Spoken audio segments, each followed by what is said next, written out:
విధంగా సంపద గురించి మహాలక్ష్మి అమ్మవారిని పూజిస్తుంటాం. కానీ ఆ మహాలక్ష్మి అమ్మవారికే అఖండమైనటువంటి ధనాన్ని ప్రసాదించినటువంటి ఆ పరమేశ్వరుని యొక్క దివ్య వైభవాన్ని తెలుపుతున్నాను. ఇట్టి స్వామిని పూజించండి, నేను చెప్పిన విధంగా చేయండి.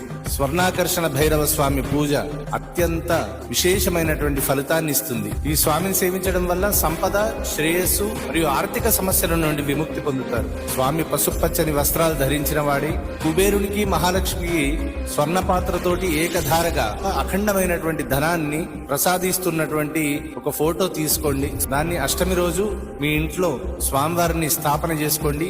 స్వచ్ఛమైనటువంటి ఆవు నేతితో 8 దీపాలు స్వామివారి సన్నిధిలో వెలిగించండి. మాంసాహారము, మద్యము ఆ రోజు సేవించకండి. నెలలో 2 అష్టములు వస్తుంటాయి. పౌర్ణమి ముందు వచ్చే అష్టమి, అదేవిధంగా అమావాస్య ముందు ఉండే అష్టమి రోజు. ఈ 2 అష్టమిలకు కూడా ఉదయం నుండి ఉపవాసం ఉండి సాయంత్ర సమయంలో స్వర్ణాకర్ష భైరవ స్వామి చిత్రపటాన్ని పెట్టుకుని 8 అష్టములు భైరవ అష్టకాన్ని పఠించండి.